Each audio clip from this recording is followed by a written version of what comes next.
This has been a test of the winter storm preparedness system. If this had been a real snowstorm, then it wouldn't have melted from the sidewalks and streets by noon. And I also would have judged you for cleaning out the yogurt aisle like this was Soviet Russia. But this was just a test. There is real snow on the way for Denver and especially the high country this week. And it's about to get so cold, we'll be huddling around the Broncos dumpster fire for warmth. The test is behind us. Here comes the real deal. A dumpster fire, Kyle, that's pretty harsh. Okay, the calm and the cold before the next storm. It is a winter wonderland up high. It is beautiful. Not going to be so beautiful for the drive tomorrow afternoon. We've got another storm, a colder, stronger storm coming in. When I say colder, hard to believe, right? We're already running about 40 degrees cooler than average. And some of the snow models showing anywhere from 4 to 8 inches of additional snow on top of what you've already received, which was 3.8 officially at DIA, 4 to 6 across the metro area, and up to 10 in the foothills above 6,500 feet. Here it comes, the leading edge, the clouds moving into northwestern Colorado where the snow will ramp up tonight. Denver goes under a winter storm warning at 6 o'clock in the morning through midday on Wednesday.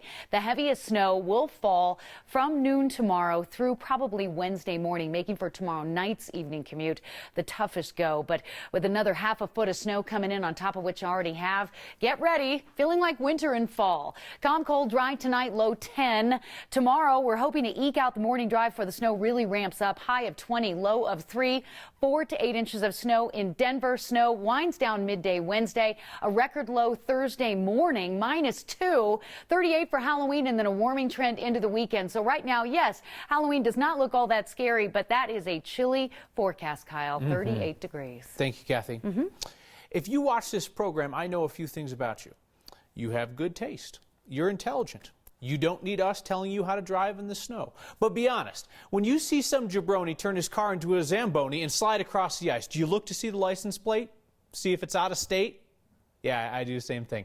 I've also wondered about rental car companies. I mean, do they just toss people the keys and say good luck? And this is what you wrote to us recently about it. Becky, Libby, Shelley wondering the same, whether rental cars come with snow tires or chains. It's totally up to drivers by law. There are 0 requirements on rental car companies to help people prepare for winter driving in our state.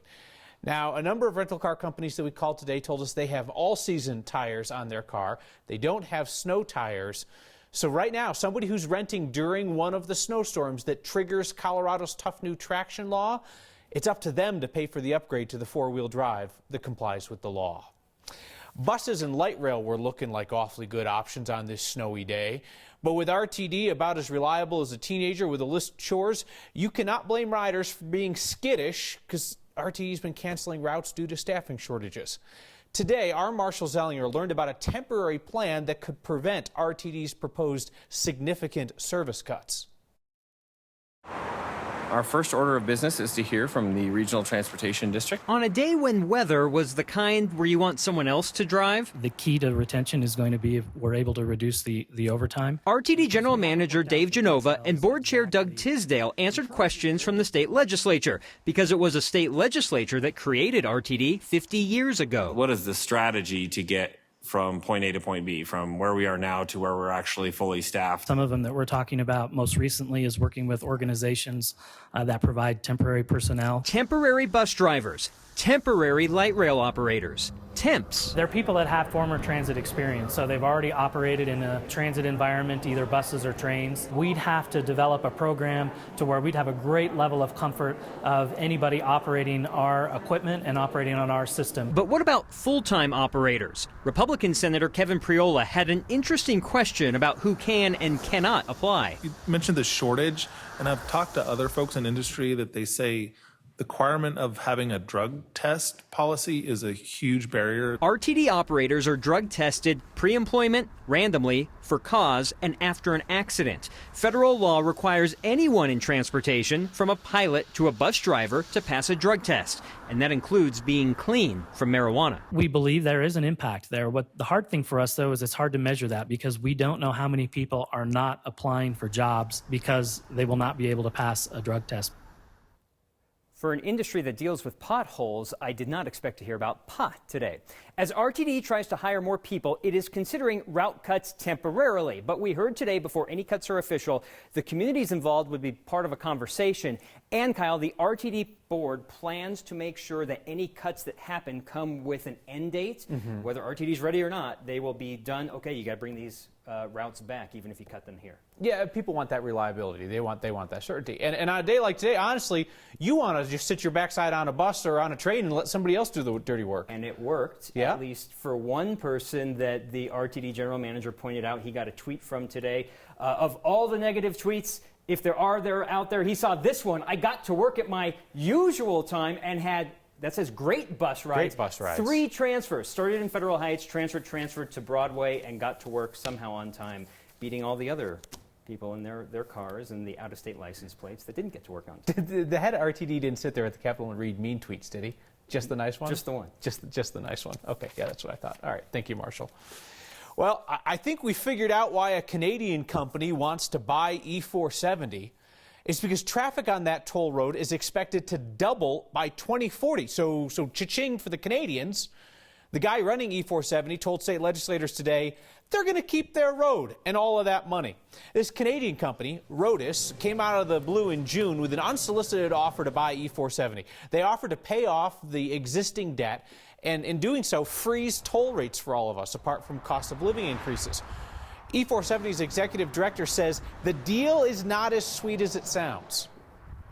I would say it's more of a reverse mortgage, because what you're going to do is have that at the end of the period. So what they're asking you to do is, we'll give you money that you can spend now, but then we're going to control how you live in that house. We're going to control the outcome of that house long term, and at the end, you're either going to owe us a lot or you're not going to have a place to live any longer. So that's in argument the structure of this proposal.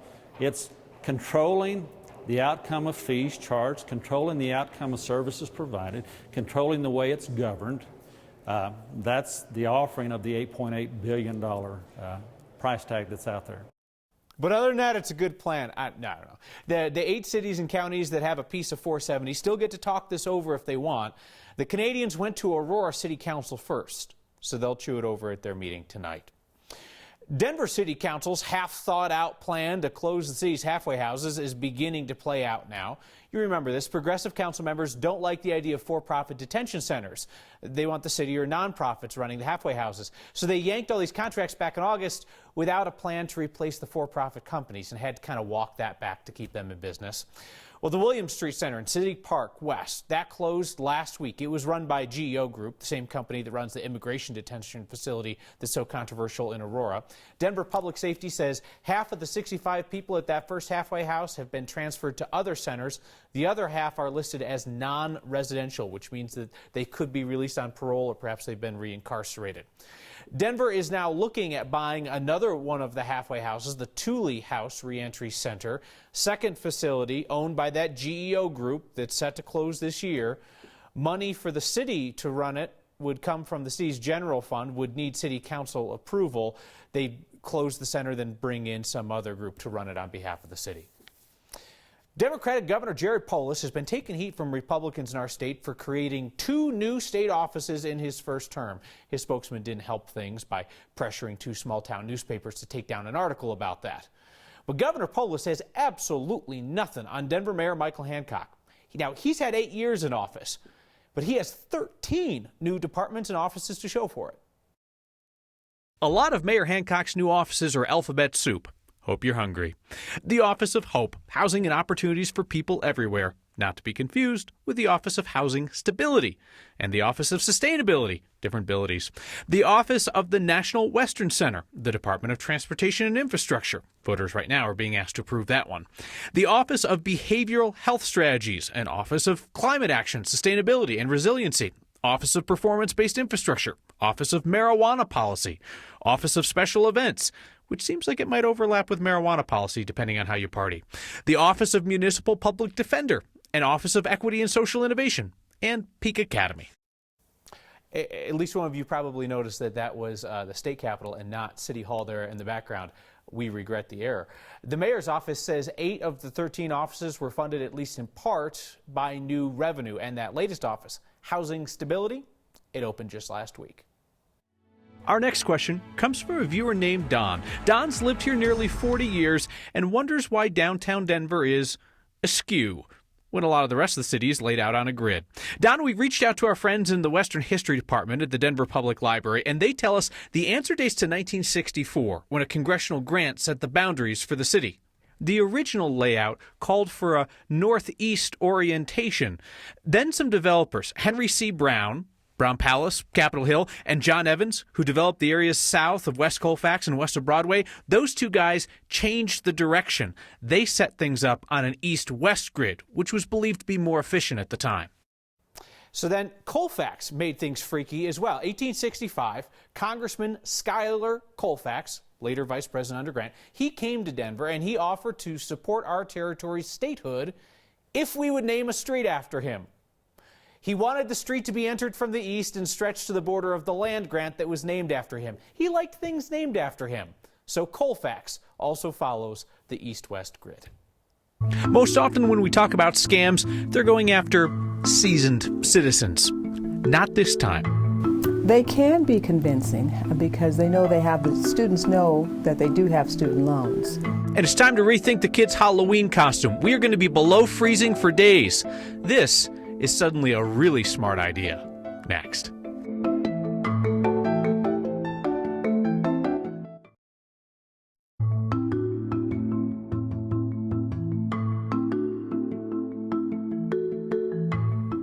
Holiday season tends to be scam season, which is unfortunate, and doubly so since con artists usually are going after old people. In this case, though, the victims are seniors of a different sort. As our own Nelson Garcia explains. For all the students on campus at Front Range Community College, there is a woman constantly watching their backs. Right. Bobby Harbert has been working in financial aid for 20 years, but she says there's something new out there that's targeting the young instead of the elderly. Scammers have gotten really wise in how to deceive people. Over the past few weeks, students have gotten calls with an unbelievable offer. Make 3 easy payments of $300 and all of their student loans will be forgiven. Students are aware that they do have student loans, so then they begin to believe that this is a legitimate call. And she says students are giving out their personal information in addition to their cash. They can be convincing. We had a student that experienced that exact situation, but that student was smart enough to give us a call and say, this is what just happened to me. To a young student, not a typical vulnerable senior citizen. Harbart warns no matter the age, you can be a target, so beware. She says the biggest red flag, the phone call itself. If you are going to do some type of loan forgiveness program, you actually as a student has to initiate that yourself. No one's going to call you and say, we're going to forgive your student loans. No one but scammers, according to the woman who's got your back. For Next, I'm Nelson Garcia. Best advice on any scam, anybody targeted, don't rely on what they tell you. Look up the number, call the official office involved. In this case, it would be the financial aid office of the school. I never really thought about going back to school myself for a new degree, and then I found out that Colorado State has something called Meat School. Tell me more. CSU's Meat School is a class, actually, on all things meat production. It's designed for ranchers and farmers. Covers hormone and antibiotic-free meat to pasture-raised meat, even covers how to market meat. And this is beyond beef. It covers pork and lamb, even yak meat. We found a yak graphic. I'm not sure about yak meat. I'd try anything once, right? Meat School is part of CSU's extension program, so it is open to both students and the public. Round 2 of fall snow is going to make a mess of Halloween. What you and your neighbors do could be the difference between kids having a good time and a total slip show. Help them out, just like they did on our block. Some angel came along and shoveled our entire block. And a next viewer spots a sign that makes me wonder if I understand watermelon. Next.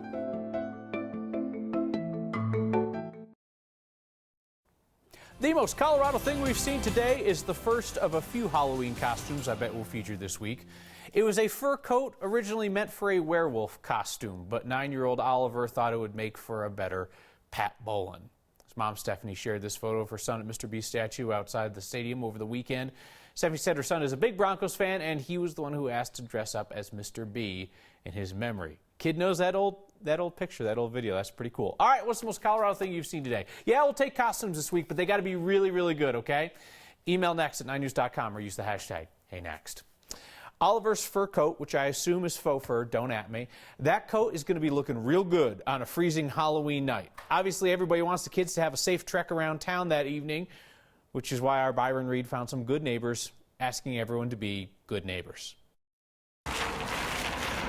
In the historic Baker District, We're a pretty old neighborhood, built around the 1880s, 1890s mostly. looking out for your neighbor can be as simple as shoveling your sidewalks. Well, the sidewalks are kind of a challenge because they're made of this sandstone or flagstone. It's a little more slippery than concrete. Nevertheless, we still got to get them shoveled. Lucia Brown is the president of the Baker Historic Neighborhood Association and says after our latest snowstorm, along with more snow and colder temperatures along the way, the sidewalks may become an issue for trick-or-treaters. So we have a lot of walkers in this neighborhood, people walking to the transportation hubs, and it gets packed down quickly. As a precaution, metro area associations like Brown's have put out reminders on social media encouraging their residents to shovel.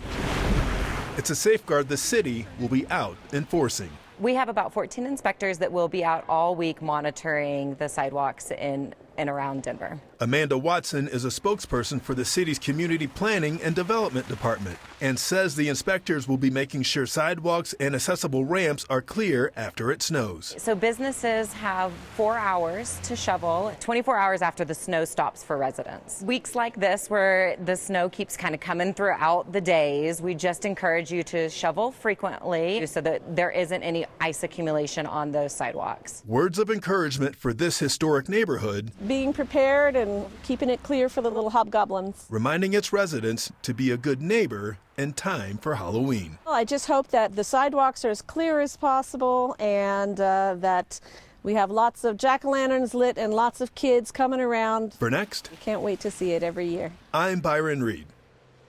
So we always think about the plow drivers and all the miles of road that they have to clear. City of Denver has 14 inspectors who will be rushing around trying to look at more than 3,000 miles of sidewalk.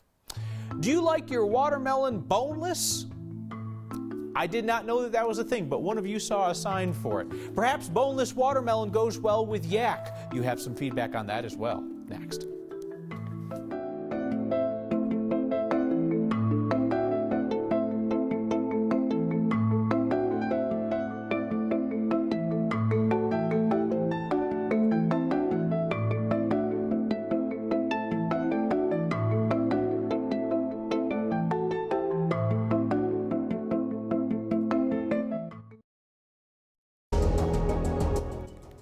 It's a sign that I didn't know a whole lot about watermelon, because how else do you explain the boneless watermelon sign spotted by Patty at the Walmart at 4th and Wadsworth in Lakewood? Or perhaps it's just kind of a catch-all, like all watermelon is technically boneless. Good thinking. Well done. Dennis McMullen writes in about yak tonight, one of a couple of folks. Says yak is very good red meat, says I should try it. Says you can get it at the Buckhorn Exchange. Jason recommends the Yak Burger at Crestone Brewery down in the San Luis Valley. Says similar to bison except more flavorful. It's definitely the more flavorful part that I'm scared of. And Chris Von Westerman has a great tip for winter driving. He says they are tires, people, not freaking earth magnets. That's solid driving advice. I know we said we weren't going to do any.